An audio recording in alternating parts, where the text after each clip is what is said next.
കേരളത്തിലെ പത്രപ്രവർത്തന രംഗത്ത് 4 പതിറ്റാണ്ട് കാലത്തെ അനുഭവ സമ്പത്തുള്ള ശ്രീ എസ് ജഗദീഷ് ബാബുവാണ് ഇന്ന് നമ്മളോടൊപ്പം ഉള്ളത്. ധാരാളം സംഭവങ്ങൾക്ക് സാക്ഷ്യം വഹിച്ചയാൾ, നിരവധി രാഷ്ട്രീയ, സാമൂഹിക, സാംസ്കാരിക രംഗത്ത് പ്രമുഖരുമായിട്ട് വളരെ അടുത്ത വ്യക്തിബന്ധം പുലർത്തിയ ആൾ, കേരള കൗമുദിയുടെ ചീഫ് സബ് എഡിറ്ററും കലാകൗമുദിയുടെ കോർഡിനേറ്റർ എഡിറ്ററും എക്സ്ക്ലൂസീവ് എന്ന് പറഞ്ഞ ഒരു പ്രസിദ്ധീകരണത്തിൻ്റെ ചീഫ് എഡിറ്ററുമായി അദ്ദേഹം ഈ രംഗത്ത്, പത്രപ്രവർത്തന രംഗത്ത് പ്രവർത്തിച്ചു. ഒരുപക്ഷേ കേരളത്തിലെ പത്രപ്രവർത്തന രംഗത്ത് ശ്രദ്ധിക്കപ്പെടാതെ പോയ ഒരു വലിയ പ്രസിദ്ധീകരണമായിരുന്നു എക്സ്ക്ലൂസീവ്. അധികാര മേഖലയെ ഞെട്ടിപ്പിക്കുന്ന ഒരുപാട് വാർത്തകൾ ആ കാലഘട്ടത്തിൽ എക്സ്ക്ലൂസീവിലൂടെ പുറത്തു വന്നിരുന്നു. ഞാൻ കോളേജിൽ പഠിപ്പിച്ചുകൊണ്ടിരിക്കുന്ന കാലത്ത് എക്സ്ക്ലൂസീവിലെ വാർത്തകളെക്കുറിച്ച്, ഞെട്ടിക്കുന്ന വാർത്തകളെക്കുറിച്ചൊക്കെ ഞങ്ങൾ ചർച്ച ചെയ്യാറുണ്ടായിരുന്നു. നിർഭാഗ്യവശാൽ അത്തരം നല്ലൊരു പ്രസിദ്ധീകരണത്തിന് കേരളത്തിൽ ഇടം കിട്ടാതെ പോയത് നമ്മുടെ പത്രപ്രവർത്തന ചരിത്രത്തിലെ വളരെ ദുഃഖകരമായ ഒരു അധ്യായമാണ് എന്നാണ് ഒരു വായനക്കാരൻ എന്ന നിലയിൽ എനിക്ക് തോന്നുന്നത്. ചില വസ്തുതകളെക്കുറിച്ച് ഒരു അഭിമുഖമാണ് നമുക്ക് അദ്ദേഹം അനുവദിച്ച് തന്നിരിക്കുന്നത്. സർ, ഞാൻ ആദ്യം ചോദിക്കാൻ ഉദ്ദേശിക്കുന്ന ഒരു ചോദ്യം, ഇന്ന് നമ്മുടെ രംഗത്ത്, അതായത് നമ്മുടെ ജനാധിപത്യത്തിൽ ജുഡീഷ്യറിയും എക്സിക്യൂട്ടീവും ലെജിസ്ലേച്ചറും, ഇത് 3 തൂണുകളിലാണ് നമ്മുടെ ജനാധിപത്യം നിൽക്കുന്നത്. പത്രങ്ങൾക്ക് വലിയൊരു ധർമ്മമുണ്ട്. അങ്ങ് പത്രപ്രവർത്തന രംഗത്ത് നിന്ന ആളാണ്, ഫോർത്ത് എസ്റ്റേറ്റാണ്. ഏത് രംഗത്ത് അപജയമുണ്ടായാലും ചൂണ്ടിക്കാണിക്കാനുള്ളൊരു ചുമതലയാണ് പത്രപ്രവർത്തകനുള്ളത്. ഒരു പൗരൻ എന്ന നിലയിൽ ഞാൻ ഏറ്റവും അധികം പ്രതീക്ഷ വെച്ച് പുലർത്തിയ ഒന്നാണ് ഇന്ത്യൻ ജുഡീഷ്യറി. ഇപ്പോഴും ഇന്ത്യൻ ജുഡീഷ്യറിയിൽ എനിക്ക് പ്രതീക്ഷയുണ്ട്. പൂർണ്ണമായും നഷ്ടപ്പെട്ടിട്ടില്ല. പക്ഷേ എങ്കിലും കുറച്ചു കാലങ്ങൾക്ക് മുമ്പ് അങ്ങും ശ്രദ്ധയിൽപ്പെട്ട് കാണും, യശ്വന്ത് വർമ്മ എന്ന് പറയുന്ന ഡൽഹി ഹൈക്കോടതി ജസ്റ്റിസിൻ്റെ വീട്ടിൽ നിന്നും കത്തിക്കരിഞ്ഞ നിലയിൽ നോട്ടുകെട്ടുകൾ കണ്ടു. അതിനെക്കുറിച്ച് വസ്തുനിഷ്ഠമായൊരു അന്വേഷണം നടത്തിയതായി എനിക്ക് തോന്നുന്നില്ല. ഇത് വേറെ ആർക്കെങ്കിലുമായിരുന്നു ഇത്തരം ഒരു അനുഭവം ഉണ്ടായിരുന്നുവെങ്കിൽ ചടുലമായ തീരുമാനങ്ങൾ ഉണ്ടാകുമായിരുന്നു. ദുരൂഹമായ സാഹചര്യത്തിൽ എന്തുകൊണ്ട് ഇക്കാര്യത്തിൽ ജുഡീഷ്യറി മൗനം ഭജിക്കുന്നു എന്നുള്ളത് എന്നെ ഏറെ ദുഃഖിപ്പിക്കുന്ന ഒരു കാര്യമാണ്. ഇതൊക്കെയാണെങ്കിലും ഞാൻ ആവർത്തിച്ച് പറയുന്നു, ജുഡീഷ്യറിയിൽ എനിക്ക് വിശ്വാസമുണ്ട്. അപ്പോൾ അങ്ങ് ഈ രംഗത്ത്, പത്രപ്രവർത്തന രംഗത്ത് പ്രവർത്തിക്കുന്ന ഒരാളാണ്. അങ്ങ് ഒരുപാട് നേതാക്കന്മാരുടെ, മന്ത്രിമാരുടെ, ഭരണാധികാരികളുടെ അഴിമതിയും അക്രമവും സ്വജനപക്ഷപാതവും ഒക്കെ പുറത്തു കൊണ്ടുവന്നിട്ടുള്ള ഒരാളാണ്. ഈ ജുഡീഷ്യറിയെക്കുറിച്ച് അങ്ങയുടെ, ഇന്നത്തെ ജുഡീഷ്യറിയുടെ ഈ ഒരു നിലയെക്കുറിച്ച് അങ്ങയുടെ അഭിപ്രായം എന്താ? ജുഡീഷ്യറിയിൽ ഉള്ള വിശ്വാസം ആണ് സത്യത്തിൽ ജനങ്ങളെ ജീവിക്കാൻ പ്രേരിപ്പിക്കുന്നത്. കാരണം ഇപ്പോൾ അയോധ്യ കേസിലെ വിധിയോടുകൂടി ആ വിശ്വാസങ്ങളേറെ തകർന്നു. അതുപോലെ തന്നെ കാശ്മീർ വിധിയെ തുടർന്ന് ആ ഒരു വിശ്വാസവും തകർന്നു. അതിന് പിന്നാലെയാണ് ഈ നോട്ടുകെട്ട് കത്തിയ സംഭവം വന്നത്. അതോടുകൂടി ജുഡീഷ്യറിയെക്കുറിച്ച് ജനങ്ങൾക്കുണ്ടായിരുന്ന പ്രതീക്ഷ നഷ്ടപ്പെട്ടു എന്ന് തന്നെ പറയാം. അത് തിരിച്ചു പിടിക്കാനുള്ള ഒരു ശ്രമമാണ് സത്യത്തിൽ ഇപ്പോഴത്തെ സുപ്രീം കോടതി ചീഫ് ജസ്റ്റിസ് ഗവായി നടത്തുന്നത്. പല നല്ല ചീഫ് ജസ്റ്റിസുമാരും നമുക്കുണ്ടായിരുന്നു, നല്ല വിധികളും ഉണ്ടായിട്ടുണ്ട്. പക്ഷേ കഴിഞ്ഞ 10 കൊല്ലമായി ഉണ്ടായിരിക്കുന്ന ഒരു പ്രതിഭാസം, കേന്ദ്ര സർക്കാർ അല്ലെങ്കിൽ ഭരിക്കുന്ന സർക്കാരുകൾ പ്രതിസ്ഥാനത്ത് വരുന്ന അല്ലെങ്കിൽ ആരോപണ വിധേയരാകുന്ന കേസുകളിൽ കോടതികൾ നിഷ്പക്ഷമായ നിലപാട് സ്വീകരിക്കുന്നില്ല എന്നാണ് എനിക്ക് തോന്നുന്നത്. അതിന് തന്നെ ഉദാഹരണം തന്നെയാണ് സാറ് ചൂണ്ടിക്കാണിച്ച നോട്ട് കത്തിയ സംഭവം. കാരണം ജസ്റ്റിസ് ആയാലും എവിടെയായാലും ഇന്ത്യൻ കറൻസി സംശയകരമായ സാഹചര്യത്തിൽ അഗ്നിക്കിരയായാൽ FIR ഇടേണ്ടതായിരുന്നു. FIR ഇടുകയോ കേസെടുക്കുകയോ ഉണ്ടായില്ല. ഒരു ദിവസം കഴിഞ്ഞാണ് ആ സംഭവത്തിൽ ഡൽഹി ചീഫ് ജസ്റ്റിസും സുപ്രീം കോടതി ചീഫ് ജസ്റ്റിസും ഇടപെടുന്നതും സുപ്രീം കോടതിയുടെ സൈറ്റിൽ ഈ നോട്ട് കത്തുന്ന ചിത്രങ്ങളടക്കം പുറത്തുവിട്ടത്. അതിനുശേഷം നമ്മുടെ മലയാളിയായ കർണാടകയിലെ ജസ്റ്റിസ് അടക്കം 4 അംഗ ജുഡീഷ്യൽ കമ്മിറ്റി അന്വേഷിച്ച് റിപ്പോർട്ട് സമർപ്പിച്ചു കഴിഞ്ഞു. അപ്പോൾ ഈ ജസ്റ്റിസിനെ ഇംപീച്ച് ചെയ്യാൻ ഉള്ള ശുപാർശയാണ് റിപ്പോർട്ടിൽ പറയുന്നത്. പക്ഷേ അപ്പോഴും ഈ നോട്ടുകെട്ടുകൾ എവിടെ നിന്ന് വന്നു, അതിൻ്റെ പിന്നിലെന്താണ്, അത്തരം കാര്യങ്ങളൊന്നും അന്വേഷിക്കുകയോ പുറത്തു വരികയോ ചെയ്തിട്ടില്ല. ഇപ്പോഴും ആ കാര്യത്തിൽ ഒരു തീരുമാനം എടുക്കാൻ കഴിയാത്ത അവസ്ഥയിലാണ്. ഇത് അങ്ങ് പറഞ്ഞപ്പോഴേ ഈ സുപ്രീം കോടതിയുടെ ഈ വിധികളെ സംബന്ധിച്ചിടത്തോളം ജനങ്ങൾക്ക് അനുകൂലമായും പ്രതികൂലമായും ജനങ്ങളിൽ നിന്ന് പ്രതികരണമുണ്ടാകും. അത് സ്വാഭാവികമാണ്. പക്ഷേ ജനങ്ങളുടെ പ്രതികരണം നോക്കി ഒരിക്കലും കോടതിക്ക് വിധി പറയാൻ കഴിയും എന്നെനിക്ക് തോന്നുന്നില്ല. ഇപ്പം തന്നെ അങ്ങ് ചൂണ്ടിക്കാണിച്ച 2 വിധികൾ, ഒന്ന് അയോധ്യ വിധി, മറ്റൊന്ന് 370 വകുപ്പ് റദ്ദാക്കിയത്. ഇക്കാര്യത്തിൽ എനിക്ക് വ്യത്യസ്തമായൊരു അഭിപ്രായമാണുള്ളത്. അപ്പോൾ അതിനകത്ത് അയോധ്യ വിധിയോടുകൂടി നമ്മുടെ രാജ്യത്ത് കത്തിക്കൊണ്ടിരുന്ന ഒരു വിഷയം അത് പരിഹരിക്കാൻ കഴിഞ്ഞു. അതിൻ്റെ നന്മതിന്മകളിലേക്കോ അല്ലെങ്കിൽ നീതിന്യായത്തിൻ്റെ മറ്റ് തലങ്ങളിലേക്കൊന്നും ഞാൻ പോകുന്നില്ല. പക്ഷേ ഇന്ത്യയിൽ കത്തിക്കൊണ്ടിരുന്ന ഒരു പ്രശ്നം സുപ്രീം കോടതിക്ക് പരിഹരിക്കാൻ കഴിഞ്ഞു എന്ന് വിചാരിക്കുന്ന ഒരാളാണ് ഞാൻ. പക്ഷേ അങ്ങ് ചിന്തിച്ച ആംഗിൾ വ്യത്യസ്തമാണെന്ന് എനിക്ക് തോന്നുന്നു. ഞാൻ ചിന്തിച്ച ആംഗിൾ മറ്റൊരു ആംഗിളിലാണ്. അതുപോലെ തന്നെ ഈ 370 വകുപ്പ് ഇതിനെക്കുറിച്ച് നേരത്തെ തന്നെ സുബ്രഹ്മണ്യം സ്വാമി അടക്കമുള്ള നിയമ വിദഗ്ധർ പറയുമായിരുന്നു, ഇതിന് പ്രത്യേകിച്ച് സാനിറ്റിറ്റി ഒന്നുമില്ല, അത് നിലനിൽക്കുന്ന ഒരു വകുപ്പല്ല. അപ്പോൾ വിധി വരുമ്പോഴേ സ്വാഭാവികമായിട്ട് ഇപ്പോൾ ഹൈക്കോടതിയുടെ വിധിയെ സുപ്രീം കോടതി റദ്ദാക്കാറുണ്ട്, അല്ലെങ്കിൽ ശിക്ഷ ഇളവിയാറുണ്ട്. അപ്പോൾ രണ്ടും ന്യായാധിപന്മാരാണ്. അവർ ഇന്ത്യൻ പീനൽ കോഡായിരുന്നു പണ്ട്, അല്ലെങ്കിൽ ഇപ്പോഴത്തെ ഭാരതീയ ന്യായ സംഹിത നോക്കിയാണ് വിധി പറയുന്നത്. പക്ഷേ അത് വിധി പൊതുവേ ന്യായാധിപന്മാരുടെ താല്പര്യങ്ങളോ വീക്ഷണമൊക്കെ അനുസരിച്ച് മാറി മറിഞ്ഞ് വരാം. പക്ഷേ എൻ്റെ ഓർമ്മയിൽ വരുന്നത് വർഷങ്ങൾക്ക് മുമ്പ് അങ്ങ് നടത്തിക്കൊണ്ടിരുന്ന എക്സ്ക്ലൂസീവ് എന്ന് പറഞ്ഞ പ്രസിദ്ധീകരണത്തിൽ വന്ന ഒരു വാർത്തയെക്കുറിച്ചാണ്. അന്ന് അങ്ങയുടെ നമ്പർ എൻ്റെ കയ്യിലില്ലായിരുന്നു, അല്ലെങ്കിൽ തേടിപ്പിടിച്ച് വന്നാണെങ്കിൽ ഞാൻ അതിൻ്റെ സത്യാവസ്ഥ അറിയാൻ ശ്രമിക്കുമായിരുന്നു. അന്ന് എൻ്റെ ഓർമ്മ 4 ജഡ്ജസിനെ കുറിച്ച് അങ്ങ് ഞെട്ടിക്കുന്നൊരു വാർത്തയാണ് പുറത്തു കൊണ്ടുവന്നത്. പക്ഷേ നിർഭാഗ്യവശാൽ എക്സ്ക്ലൂസീവിൻ്റെ പ്രസിദ്ധീകരണം നിന്നുപോയി. പിന്നെ ഈ വാർത്തയെക്കുറിച്ചുള്ള വിവരങ്ങൾ കിട്ടാതെ വന്നു. ഇതിലെല്ലോപരിയായിട്ട് അന്ന് മൊബൈൽ ഫോണിൻ്റെ ഉപയോഗമൊന്നും പ്രചാരമായിട്ട് അല്ലെങ്കിൽ നമ്പർ വിളിച്ച് എന്താണ് എന്നുള്ള കാര്യമെങ്കിലും ഒരു സാമൂഹ്യ പ്രവർത്തകൻ എന്നുള്ള നിലയിൽ ഞാൻ അന്വേഷിക്കുമായിരുന്നു. ആ എക്സ്ക്ലൂസീവിലെ വാർത്ത ഞങ്ങൾ ഒരുപാട് ചർച്ച ചെയ്ത വാർത്തയാണ്. കാരണം എക്സ്ക്ലൂസീവ് വലിയൊരു നിലവാരം വരുത്തുന്ന പ്രസിദ്ധീകരണമായിരുന്നു, അല്ലാതെ ഒരു യെല്ലോ ജേർണലിസം അല്ലായിരുന്നു അതിനുണ്ടായിരുന്നു. സത്യസന്ധമായ വാർത്തകൾ നിർഭയമായിട്ട് കൊടുക്കുന്ന ഒന്നായിരുന്നു. അതിനകത്ത് കുറച്ച് ജഡ്ജിമാരെക്കുറിച്ചൊക്കെ അന്ന് ഒരു വാർത്ത കൊടുത്തു. അതിനെക്കുറിച്ച് അങ്ങൊന്ന് വിശദീകരിക്കാമോ? അത് എൻ്റെ ഓർമ്മ ശരിയാണെങ്കിൽ ഏതാണ്ട് 90 കാലത്താണ് എക്സ്ക്ലൂസീവിൻ്റെ ആ ലക്കം ഇറങ്ങുന്നത്.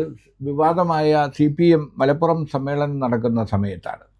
അപ്പോൾ അതിൽ സുപ്രീം കോടതി ജസ്റ്റിസ് അടക്കം ന്യായാധിപന്മാർക്ക് പ്രതിയുടെ നക്ഷത്ര വിരുന്ന്, ന്യായാധിപന്മാർക്ക് പ്രതിയുടെ വീട്ടിലെ ഗാർഡ് ഓഫ് ഓണർ, ഇത് പബ്ലിഷ് ചെയ്തത് അതുകൂടി പറയാമെന്ന് വിചാരിക്കുകയാണ്. പബ്ലിഷ് ചെയ്തത് ജനുവരി 2005 ജനുവരി 11 പബ്ലിഷ് ചെയ്തതായിരുന്നു ആ വാർത്ത. എൻ്റെ ഓർമ്മ കാസർഗോഡ് ജില്ലയിലെ മീഞ്ച പഞ്ചായത്തിൽ കുപ്രസിദ്ധനായൊരു പ്രതി ഉണ്ടായിരുന്നു. ബാംഗ്ലൂരിൽ വ്യവസായികളായ അവർ ഒരു CBI കേസിലെ പ്രതിയായിരുന്നു. പ്രഭാകര ചൗട്ട എന്ന് പറയുന്ന പ്രതി. ഇദ്ദേഹം CBI ഉദ്യോഗസ്ഥനാണെന്ന് പറഞ്ഞ് തോക്കുമായി ഹൈവേ കൊള്ള നടത്തിയതിന് ഉള്ള കേസിൽ പ്രതിയാണ്. ആ കേസ് CBI അന്വേഷിച്ചുകൊണ്ടിരിക്കുന്ന സന്ദർഭത്തിലാണ് നമ്മുടെ സുപ്രീം കോടതി ജസ്റ്റിസ് ആയിരുന്ന സന്തോഷ് ഹെഗ്ഡെ, അദ്ദേഹം പിന്നീട് കർണാടക ലോകായുക്ത ചെയർമാനായി. പിന്നെ നമ്മുടെ കേരള ഹൈക്കോടതിയിലുണ്ടായിരുന്ന ജസ്റ്റിസ് ഗഫൂർ KK ദിനേശ്, പിന്നെ കർണാടകയിലെ തന്നെ മറ്റൊരു ജസ്റ്റിസ്, അങ്ങനെ 4 ഹൈക്കോടതി ജസ്റ്റിസുമാരും ഒരു സുപ്രീം കോടതി ജസ്റ്റിസും അടങ്ങുന്ന സംഘം ഈ മീഞ്ച പഞ്ചായത്തിലെ പ്രതിയുടെ വലിയ ഒരു തോട്ടത്തിൽ വരികയും അവിടെ ഒരുക്കിയ നക്ഷത്ര വിരുന്നിൽ പങ്കെടുക്കുകയും ആ വിരുന്നിൽ ബാംഗ്ലൂരിൽ നിന്ന് വന്ന പെൺകുട്ടികൾ ഉൾപ്പെടെയാണ് പങ്കെടുത്തത്. ഇത് ഫോട്ടോ സഹിതം ഞാൻ പബ്ലിഷ് ചെയ്തു, ഈ ലക്കത്തിൽ പബ്ലിഷ് ചെയ്തു. ആ വാർത്ത വന്നു കഴിഞ്ഞപ്പോൾ അന്ന് അഡ്വക്കേറ്റ് ജനറലായിരുന്ന രത്നസിംഗ്, അദ്ദേഹം എനിക്ക് കോടതി ലക്ഷ്യത്തിന് നോട്ടീസ് അയച്ചു. അപ്പോൾ എക്സ്ക്ലൂസീവ്ലി ഈ വാർത്ത കവർ ചിത്രത്തോടൊപ്പം അന്ന് ആദ്യം എന്നെ വിളിച്ചത് കേരളകൗമുദിയുടെ ചീഫ് എഡിറ്ററായിരുന്ന എൻ്റെ ഗുരു കൂടിയായ MS മണിയാണ്. അദ്ദേഹം ഇന്ന് നമ്മളോടൊപ്പം ഇല്ല. പുള്ളി പറഞ്ഞു, നല്ല വാർത്തയാണ്, ഇത്തരം വാർത്തകളാണ് വരേണ്ടത്, പക്ഷേ സൂക്ഷിച്ചോ, കേസും വരും പോലീസും വരും, സൂക്ഷിച്ചോ എന്ന് പറഞ്ഞു. അപ്പോൾ പത്രാധിപർ പറഞ്ഞപ്പോൾ തന്നെ ഞാൻ മുൻകരുതലെടുത്തു. ഞാൻ ഈ ഫോട്ടോഗ്രാഫ്സും വീഡിയോയും എല്ലാം ആഫീസിൽ നിന്ന് മാറ്റി വെച്ചിരുന്നു. അതിന് പിന്നാലെയാണ് ഈ അഡ്വക്കേറ്റ് ജനറലിൻ്റെ നോട്ടീസ് വന്നത്. അപ്പോൾ നോട്ടീസ് വന്നപ്പോൾ ഞാൻ എൻ്റെ അഡ്വക്കേറ്റ് ജോൺ പാലക്കാട്ടത്തെ പ്രമുഖ അഭിഭാഷകരാണ്, അദ്ദേഹം വഴി ഞാൻ മറുപടി നൽകി. അപ്പോൾ ഞാൻ നൽകിയ മറുപടി, ഒരു സുപ്രീം കോടതി ജസ്റ്റിസ് 3 ഹൈക്കോടതി ജസ്റ്റിസുമാർ പങ്കെടുത്ത ഒരു സംഭവമാണ് ഞാൻ റിപ്പോർട്ട് ചെയ്തത്. അതിൻ്റെ തെളിവുകൾ എൻ്റെ പക്കലുണ്ട്. പക്ഷേ കേരള ഹൈക്കോടതിയിലെ 2 ജഡ്ജിമാരും കർണാടകയിലെ ഒരു ജസ്റ്റിസും സുപ്രീം കോടതിയിലെ ജസ്റ്റിസും ഉൾപ്പെട്ട സംഭവമായതുകൊണ്ട് ഈ കോടതികളിലൊന്നും ഇത് സംബന്ധിച്ച മറുപടി നൽകാൻ ഞാൻ ബാധ്യസ്ഥനല്ല. മറ്റൊരു കോടതി മദ്രാസിലോ മറ്റേതെങ്കിലും സ്റ്റേറ്റിലോ ഉള്ള ഹൈക്കോടതിയിൽ വേണമെങ്കിൽ ഞാൻ എൻ്റെ സത്യവാങ്മൂലം നൽകാം എന്ന് പറഞ്ഞു. പക്ഷേ ഒരിക്കലും പിന്നെ ഒരു ഫോളോ അപ്പ് ഉണ്ടായില്ല. അഡ്വക്കേറ്റ് ജനറലിൻ്റെ നോട്ടീസിന് ഫോളോ അപ്പ് ഉണ്ടായില്ല. അദ്ദേഹം മരിച്ചു പോവുകയും ചെയ്തു. വർഷം എത്ര കഴിഞ്ഞു? 2005. 20 കൊല്ലം കഴിയുന്നു. ഇതുവരെയും അതിനൊരു ഫോളോ അപ്പ് ഉണ്ടായിട്ടില്ല. അപ്പം ഞാൻ കരുതുന്നത് അതിന് പിന്നാലെ ഒരു സംഭവം കൂടി ഉണ്ടായി. ഈ സന്തോഷ് ഹെഗ്ഡെ കർണാടക ലോകായുക്ത ചെയർമാനാകുന്നതിന് മുമ്പ് സുപ്രീം കോടതിയിലെ എൻ്റെ സുഹൃത്തായ ഒരു അഭിഭാഷകൻ വഴി എന്നെ ബന്ധപ്പെടുകയും ആ വാർത്ത ഇനി അത് പ്രൊസീഡ് ചെയ്യരുത് എന്ന് ആവശ്യപ്പെടുകയും ചെയ്തു. സത്യത്തിൽ ഒരു നോട്ടീസ് അയച്ചാലും പോലീസ് കേസെടുത്താലും വാർത്ത തുടരണമെന്നാണ് എൻ്റെ മനോഭാവമെങ്കിലും ജസ്റ്റിസായാലും സാധാരണ മനുഷ്യനായാലും ഇനി ഉപദ്രവിക്കരുത്, ഇനി അത് ഫോളോ ചെയ്യരുതെന്ന് പറഞ്ഞാൽ പിന്നെ എനിക്കൊരു മടിയാണ്. അതുകൊണ്ട് തന്നെ ഞാൻ പിന്നെ ആ വാർത്തയ്ക്ക് പിന്നാലെ പോയില്ല. അപ്പോൾ ഇതിൽ നിന്ന് എനിക്കന്ന് മനസ്സിലായത്, നമ്മുടെ കോടതികൾ, നമ്മുടെ ജസ്റ്റിസുമാർ, അത് സുപ്രീം കോടതിയിലായാലും ഹൈക്കോടതിയിലായാലും അവർ യഥാർത്ഥത്തിൽ സമൂഹത്തിന് മാതൃകകളായി ജീവിക്കേണ്ടവരാണ്. അഴിമതിക്കും അസാൻമാർഗിക കാര്യങ്ങൾക്കും ഒക്കെ അതീതരായി വേണം അവർ അവരുടെ ദൗത്യം പൂർത്തിയാക്കാൻ. കാരണം മനുഷ്യരുടെ അവസാന പ്രതീക്ഷയാണ് കോടതികൾ. കാരണം അന്തിമ വിധികർത്താക്കൾ ജനങ്ങളാണെങ്കിലും ജനങ്ങൾ പ്രതീക്ഷ അർപ്പിക്കുന്നത് കോടതികളിലാണ്. അപ്പോൾ ആ കോടതികൾ, അതിൽ നമുക്ക് വിശ്വാസമില്ലാതായാൽ നമ്മുടെ ജനാധിപത്യം തകരും എന്നുറപ്പാണ്. പക്ഷേ നമ്മൾ 4-ാം തൂണ് എന്ന് വിശേഷിപ്പിക്കുന്ന മാധ്യമങ്ങളുടെ സ്ഥിതി എന്താണ് എന്നുകൂടി നാം പരിശോധിക്കേണ്ടതുണ്ട്. തീർച്ചയായിട്ടും സാർ, മാധ്യമങ്ങളുടെ സ്ഥിതി വളരെ വളരെ ഗൗരവമുള്ള കാര്യമാണ്. കാരണം കേരളത്തിലെ രാവിലെ 3 ദിനപത്രം വായിക്കുന്ന ആളാണ്. ഒന്ന് മനോരമ, മാതൃഭൂമി, കേരള കൗമുദി, 3 പത്രങ്ങളാണ് ഞാൻ വായിക്കാറുള്ളത്. പിന്നെ ഹിന്ദു ദിനപത്രവും വായിക്കും. ഈ 4 പത്രങ്ങളിലും ഒരു പത്രം പോലും എൻ്റെ വിശ്വാസം ആർജിക്കാൻ കഴിഞ്ഞിട്ടുള്ള ഒരു പ്രസിദ്ധീകരണം ഇന്ന് പത്രമാധ്യമങ്ങളിൽ ഈ രംഗത്തില്ല. ഇനി ദൃശ്യമാധ്യമങ്ങളിലേക്ക് പോയി കഴിഞ്ഞാൽ നിലവാരം താണ ഈ അന്തിച്ചന്തയിൽ നടത്തേണ്ട ചർച്ച പോലെ ചർച്ച നടത്തുന്ന നമ്മുടെ മാധ്യമങ്ങൾ, ദൃശ്യമാധ്യമങ്ങളിലെ ജഡ്ജിമാർ ചമഞ്ഞിരിക്കുന്ന ചില അവതാരകർ, അവരുടെ മട്ടും ഭാവമൊക്കെ കണ്ടാൽ അവരാണ് ജനങ്ങൾക്ക് വേണ്ടി വിധി പറയുന്നത് എന്ന് തോന്നും. ഇരിക്കുന്ന മറ്റാളുകളോടെ, അല്പം പ്രായമുള്ള ആളുകളോടാണെങ്കിൽ പോലും പ്രതിപക്ഷ ബഹുമാനമില്ലാതെ സംസാരിക്കുന്ന ചില സ്ത്രീകൾ, ഇതൊക്കെയാണ് നമ്മൾ ഈ ദൃശ്യമാധ്യമ രംഗത്ത് കാണുന്നത്. വളരെ ബയാസ്ഡാണ് പത്രമാധ്യമ രംഗവും ദൃശ്യമാധ്യമ രംഗവും ബയാസ്ഡാണ്. പക്ഷേ അങ്ങേക്കറിയാം, കേരളത്തിലെ ഗവൺമെൻറ്റുകളെ മറിച്ചിട്ടുള്ള ആരോപണങ്ങൾ കൊണ്ടുവന്നിട്ടുള്ള പത്രങ്ങളാണ് നമ്മുടെ രാജ്യത്തുള്ള. അന്ന് ജനങ്ങൾക്ക് വിശ്വാസം ഉണ്ടായിരുന്നു.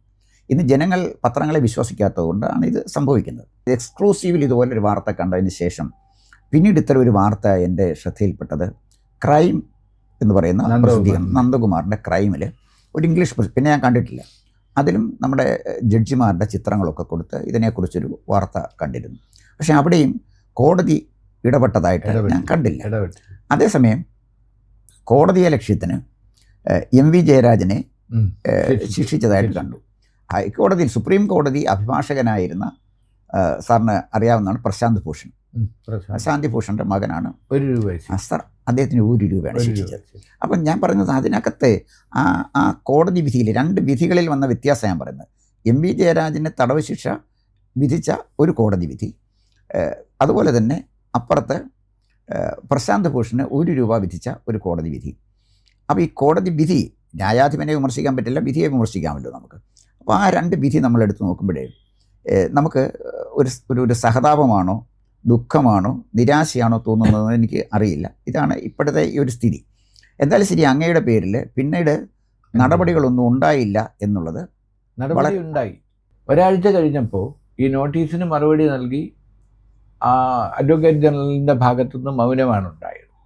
പക്ഷേ പാലക്കാട് റെസ്റ്റ് ഹൗസിൽ ഹൈക്കോടതിയുടെ ഒരു വിജിലൻസ് സംഘമെത്തി. അന്ന് വിജിലൻസിൻ്റെ ഹൈക്കോടതി SP ദിനേശായിരുന്നു. പിന്നീട് DIG ആയി അദ്ദേഹം റിട്ടയർ ചെയ്തു. അപ്പോൾ ദിനേശിൻ്റെ നേതൃത്വത്തിലുള്ള ഒരു സംഘം പാലക്കാട് റെസ്റ്റ് ഹൗസിൽ വന്ന് ക്യാമ്പ് ചെയ്യുന്നു എന്നുള്ള വിവരം എനിക്ക് കിട്ടി. അപ്പോൾ ഈ വന്ന സംഘത്തിൽ ഒരു CAയും 2 SIമാരും പോലീസുമാണ് ഉണ്ടായിരുന്നത്. ഇവർ റെസ്റ്റ് ഹൗസിലെ ആൾക്കാരോട് എന്നെക്കുറിച്ച് വിശദ വിവരങ്ങൾ അന്വേഷിച്ചു. അപ്പം തന്നെ അന്നത്തെ മാനേജർ എൻ്റെ സുഹൃത്തായിരുന്നു. അദ്ദേഹം എന്നെ വിളിച്ചു പറഞ്ഞു, സാറിനെക്കുറിച്ച് അന്വേഷിക്കാൻ ഹൈക്കോടതിയിൽ നിന്നൊരു വിജിലൻസ് സംഘം വന്നിട്ടുണ്ട്, സൂക്ഷിക്കണം എന്ന് പറഞ്ഞു. അങ്ങനെ ഞാൻ ഇവരേത് നിമിഷവും ഓഫീസിലേക്ക് വരാം എന്ന് കരുതി ഞാൻ എൻ്റെ ക്യാമറാമാനെയും മറ്റും സെറ്റ് ചെയ്തിരുന്നു. വന്നാൽ തെളിവുണ്ടാവണമല്ലോ. ആദ്യത്തെ 2 ദിവസം അവർ വന്നില്ല. പക്ഷേ ഇവരെ പോലീസുകാർ അവിടെ വരികയും ഓഫീസിനന്ന് 2 ഗേറ്റ് വഴി ഓഫീസിലേക്ക് വരാം. അപ്സ്റ്റേറിലായിരുന്നു ഓഫീസ്. 2 ഗേറ്റിൽ അവർ നിൽക്കുകയും എക്സ്ക്ലൂസീവ് ഓഫീസിൽ ആരെല്ലാം വരുന്നു എന്ന് അന്വേഷിക്കുകയും ചെയ്തിരുന്നു. ഞാൻ ഭക്ഷണം കഴിക്കാൻ പോകുന്ന എതിർവശത്തുള്ള നൂറുജഹാൻ എന്ന ഹോട്ടലിൽ പോയി എന്നെക്കുറിച്ച് അന്വേഷിച്ചു. അപ്പോൾ അത് കഴിഞ്ഞ് 3-ാമത്തെ ദിവസം ഈ സംഘവും ഓഫീസിലേക്ക് കയറി വന്നു. അപ്പോൾ ഞാൻ ഇരിക്കാൻ പറഞ്ഞു, അവരിരുന്നു. അപ്പോൾ എൻ്റെ ക്യാമറാമാൻ അപ്പം തന്നെ വീഡിയോ എടുക്കാൻ തുടങ്ങി. അപ്പോൾ CI ചോദിച്ചു, അപ്പോൾ ഞങ്ങൾ റൈഡ് ചെയ്യുന്നതും അടുത്ത ആഴ്ചയിൽ വരും അല്ലേ? ഞാൻ പറഞ്ഞു, ഉറപ്പല്ലേ, ഇത് പത്ര ഓഫീസല്ലേ, പത്ര ഓഫീസിൽ നിങ്ങൾ വരുന്നു, നിങ്ങൾ എന്ത് ചെയ്യുന്നു എന്നുള്ളത് പബ്ലിഷ് ചെയ്യുമെന്ന് പറഞ്ഞു. അപ്പോൾ ഞാൻ പറഞ്ഞു, റൈഡ് ചെയ്യുന്നതിന് മുമ്പ് ഇതൊന്ന് വായിച്ചു നോക്കൂ എന്ന് പറഞ്ഞിട്ട് അഡ്വക്കേറ്റ് ജനറൽ എനിക്ക് തന്ന നോട്ടീസ് അവർക്ക് കൊടുത്തു. അപ്പോൾ നോട്ടീസ് വായിച്ചു. അഡ്വക്കേറ്റ് ജനറലിന് ഞാൻ കൊടുത്ത മറുപടിയും കൊടുത്തു. അത് രണ്ടും വായിച്ചിട്ട് ഞാൻ ചോദിച്ചു, ഒരു വിഷയത്തിൽ 2 നടപടി എന്തായാലും എടുക്കാൻ കഴിയില്ല. അപ്പോൾ ഹൈക്കോടതി നോട്ടീസ് അയച്ച സ്ഥിതിക്ക് എൻ്റെ മറുപടിയും അതിനെ തുടർന്നുള്ള നടപടികളുമാണ് വേണ്ടത്. സൈമൾട്ടേനിയസ്ലി ഒരു ആക്ഷൻ ശുപാർശ ചെയ്യാൻ കേരള ഹൈക്കോടതിക്ക് കഴിയില്ല. മാത്രമല്ല, കേരള ഹൈക്കോടതിയിലെ 2 ജസ്റ്റിസുമാർ ഇതിൽ പ്രതിസ്ഥാനത്താണ്. ഇനി നിങ്ങൾക്ക് എന്താണെന്ന് വെച്ചാൽ ചെയ്യാം. പരിശോധിക്കണമെങ്കിൽ പരിശോധിക്കാം, എന്നെ അറസ്റ്റ് ചെയ്യണമെങ്കിൽ അറസ്റ്റ് ചെയ്യാം. അപ്പോൾ അവർ എഴുന്നേറ്റു, ഇല്ല ഞങ്ങൾ പോവുകയാണ് എന്ന് തൊഴുകയോടെ പറഞ്ഞ് അവർ സ്ഥലം വിട്ടു. സാറ് പറഞ്ഞ 1-2 കാര്യങ്ങൾ കൂടി പരാമർശിച്ചുകൊണ്ട് ഞാൻ അവസാനിപ്പിക്കാം. ഒന്ന്, സുപ്രീം കോടതി ചീഫ് ജസ്റ്റിസ് ആയിരുന്ന പേര് ഞാൻ പെട്ടെന്ന് വിട്ടുപോകുന്നു, അദ്ദേഹത്തെക്കുറിച്ച് നമ്മുടെ ക്രൈം നന്ദകുമാർ കവർ സ്റ്റോറിയും ഇംഗ്ലീഷിൽ ഒരു ഇഷ്യൂ അടിച്ച് ഡൽഹിയിൽ വരെ വിതരണം ചെയ്തു. അത് വലിയ ചർച്ചയുമായി. പക്ഷേ സുപ്രീം കോടതി ഒരു നടപടി എടുത്തില്ല. അതേസമയം നമ്മുടെ MV ജയരാജൻ ശുംഭൻ എന്ന് കോടതിയെ സംബോധന ചെയ്തതിനെതിരെ കേസെടുത്തു. അതുപോലെ തന്നെ സുപ്രീം കോടതി ചീഫ് ജസ്റ്റിസ് ആയിരുന്ന അദ്ദേഹത്തിനെതിരെ സുപ്രീം കോടതി ജീവനക്കാരി ലൈംഗിക ആരോപണം ഉന്നയിച്ചു, പരാതി പറഞ്ഞു. അത് കേസായി. എല്ലാ സുപ്രീം കോടതി ജസ്റ്റിസുമാർക്കും അവർ കത്തെഴുതി. സുപ്രീം കോടതിയുടെ പ്രത്യേക സിറ്റിംഗ് നടത്തി. പക്ഷേ ആ സ്ത്രീയുടെ പരാതി ആരോപണ വിധേയനായ ചീഫ് ജസ്റ്റിസ് അടക്കം ഇരുന്ന് കേൾക്കുകയും അത് ഒന്നും അല്ലാതായി തീരുകയും ചെയ്തു. അപ്പോൾ പിരിച്ചുവിടപ്പെട്ടു ആ സ്ത്രീ. അവരുടെ സഹോദരനെ പോലീസിൽ നിന്ന് പിരിച്ചുവിട്ടു. പക്ഷേ അത്ഭുതകരമെന്ന് പറയട്ടെ, ആ ജീവനക്കാരിയെ പിന്നീട് സുപ്രീം കോടതിയിലേക്ക് തിരിച്ചെടുത്തു. പോലീസുകാരന് തിരിച്ച് ജോലി നൽകി.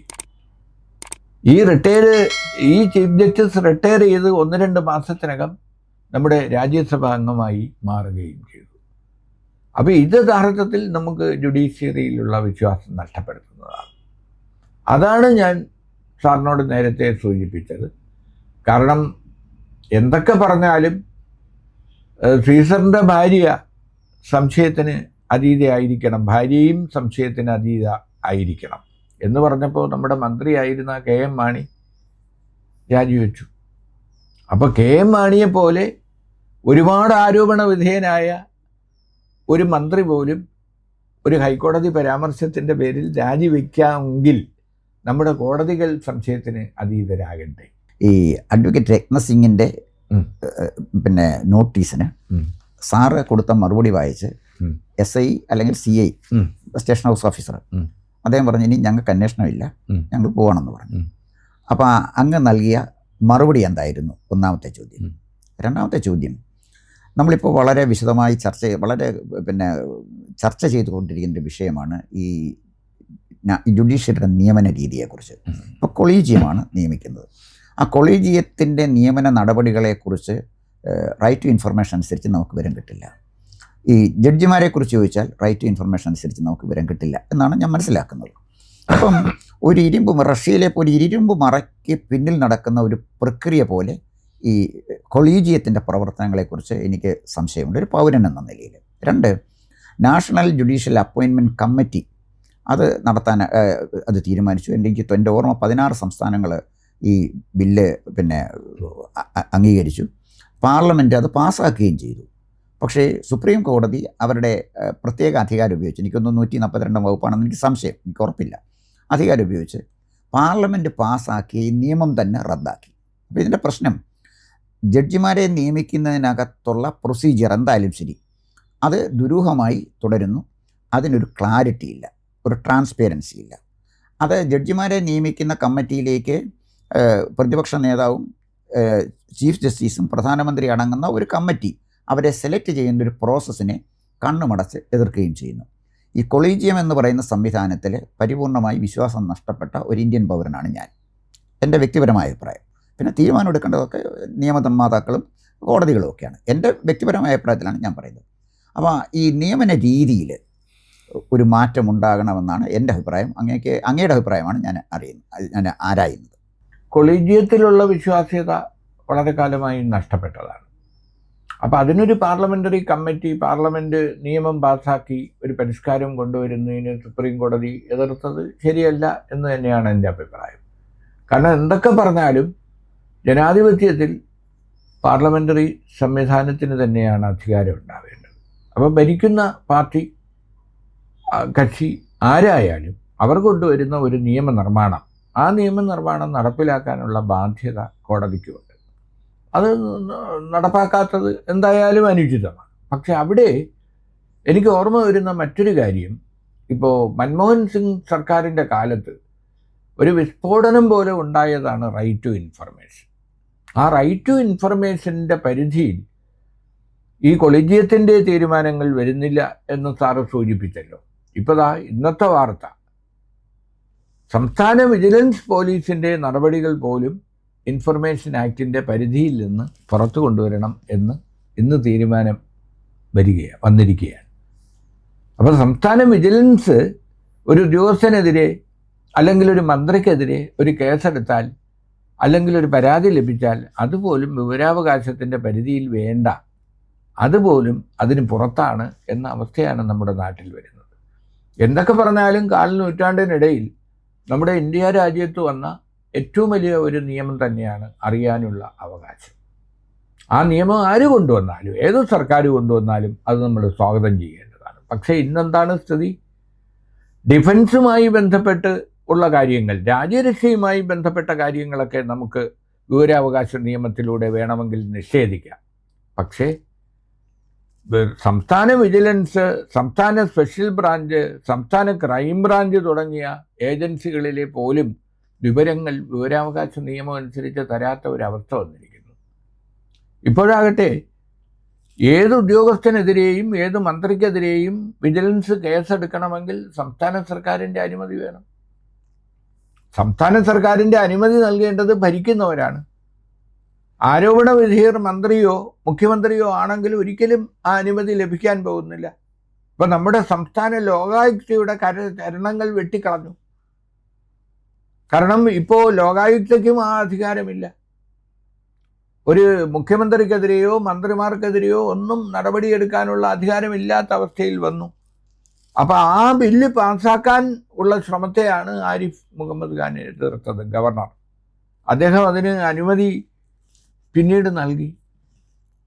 അതോടുകൂടിയാണ് നമ്മുടെ മന്ത്രിസഭ ചെങ്ങന്നൂർ MLA ആയിരുന്ന രാമേന്ദ്രൻ നായരുടെ കുടുംബത്തിനും പിന്നെ കോട്ടയത്തുണ്ടായിരുന്ന മറ്റൊരു നേതാവിൻ്റെ കുടുംബത്തിനും 25 ലക്ഷം രൂപ വീതം നൽകാനും ഈ രാമേന്ദ്രൻ നായരുടെ മകന് പെർമനൻ്റ് ജോലി നൽകിയ സംഭവം എല്ലാം ചോദ്യം ചെയ്തുകൊണ്ട് മന്ത്രിസഭ എടുത്ത തീരുമാനം ലോകായുക്തയുടെ പരിഗണനയിലായിരുന്നു. അത് വലിയ വിവാദമായതാണ്. അപ്പോൾ അത്തരം കേസുകളിലൊന്നും തീരുമാനമെടുക്കാൻ ലോകായുക്തയ്ക്കും കോടതികൾക്കും കഴിയാത്ത അവസ്ഥയിലേക്ക് വന്നു. എന്തായാലും ഈ കൊളീജിയം സംശയത്തിൻ്റെ നിഴലിലാണ്. നമ്മുടെ ജുഡീഷ്യറി സുതാര്യമാകേണ്ടതാണ്. അവിടുത്തെ അപ്പോയിൻമെൻറ്റുകൾ, നിയമനങ്ങൾ സുതാര്യമായിരിക്കണം. ഇപ്പോൾ ഒരു തെങ്ങുകയറ്റക്കാരൻ്റെ മകൻ തെങ്ങുകയറ്റക്കാരനായി തന്നെ പോകണമെന്ന് പറയുന്നത് പോലെ സുപ്രീം കോടതി ജസ്റ്റിസിൻ്റെ മകൻ സുപ്രീം കോടതി ജസ്റ്റിസ് തന്നെ ആവണം. ഹൈക്കോടതി ജസ്റ്റിസിൻ്റെ മകൻ വീണ്ടും ജസ്റ്റിസ് ആവുന്നു. അപ്പോൾ ഇത് പാരമ്പര്യമായി പതിച്ചു നൽകുന്ന ഒരു സംവിധാനമായി ജുഡീഷ്യറി അധപ്പതിക്കുന്നത് ഒരു കാരണവശാലും ന്യായീകരിക്കാവുന്നതല്ല. വളരെ കൃത്യമായ ഉത്തരമാണ് അങ്ങ് തന്നത്. ഒരുപക്ഷെ ജനങ്ങൾ ആഗ്രഹിക്കുന്ന, ജനങ്ങൾ പ്രതീക്ഷിക്കുന്ന ഉത്തരങ്ങൾ തന്നെയാണ് അങ്ങ് നൽകിയത്. ഇവിടെ നമ്മുടെ സ്വാതന്ത്ര്യാനന്തരം 1947 ആഗസ്റ്റ് 15 ശേഷം വന്ന ഒരു ജനാധിപത്യ പ്രക്രിയയിൽ ആദ്യം ഇന്ത്യയിലെ അഴിമതിക്കും സ്വജനപക്ഷപാതത്തിനും ഇരയായത് എക്സിക്യൂട്ടീവാണ്. പിന്നീട് ലെജിസ്ലേച്ചർ, ചോദ്യം ചോദിക്കാൻ MP-മാർ കൈക്കൂലി വാങ്ങിക്കുന്ന ഒരു ഘട്ടത്തിലേക്ക് പോയി. ഏക പ്രതീക്ഷ ജുഡീഷ്യറി ആയിരുന്നു. ജുഡീഷ്യറിയും ഇപ്പോൾ സംശയത്തിൻ്റെ നിഴലിലേക്ക് നിർഭാഗ്യവശാൽ നീങ്ങുന്നു. പെയ്ഡ് ന്യൂസ് കൊടുക്കുന്ന പത്ര ദൃശ്യ മാധ്യമങ്ങൾ, പത്രാധിപന്മാർ മരിച്ചു. അവിടെ മാർക്കറ്റിംഗ് മാനേജർമാർ ഭരിക്കുന്നു. അല്പബുദ്ധികൾ ഇപ്പോഴേ പത്രാധിപന്മാരായിട്ടോ പത്രപ്രവർത്തകരായിട്ടോ ഈ രംഗത്ത് അരങ്ങ് തകർക്കുന്നു. ജനാധിപത്യത്തെക്കുറിച്ചുള്ള നമ്മുടെ വിശ്വാസം അനുദിനം നഷ്ടപ്പെടുന്ന ഒരു സാഹചര്യം ആണ് ഇന്നിപ്പോൾ ഇന്ത്യയിൽ നിലനിൽക്കുന്നത്. ജുഡീഷ്യറിയെ രക്ഷിക്കാൻ ന്യായാധിപന്മാർക്ക് മാത്രമേ കഴിയൂ. അങ്ങേപോലെ ഞാനും ജുഡീഷ്യറിയിൽ വിശ്വാസം അർപ്പിക്കുന്ന ഒരു പൗരനാണ്. നമുക്ക് മറ്റു മാർഗമില്ല. തീർച്ചയായിട്ടും നമ്മുടെ ന്യായാധിപന്മാർ ഇന്നത്തെ ഈ സ്ഥിതിയെക്കുറിച്ച് ഗൗരവമായി ചിന്തിക്കും എന്ന് നമുക്ക് പ്രതീക്ഷിക്കാം. വളരെ വിലപ്പെട്ട സമയം ഞങ്ങൾക്ക് തന്നതിന് നന്ദി. നമസ്കാരം. കൂടുതൽ വാർത്തകളും വിശേഷങ്ങളും നേരിട്ട് ലഭിക്കാൻ ജനങ്ങളിൽ നിന്ന് ജനങ്ങളിലേക്ക് ജനഭൂമി ന്യൂസ് സബ്സ്ക്രൈബ് ചെയ്യൂ. ബെൽ ബട്ടൺ അമർത്താനും മറക്കരുത്.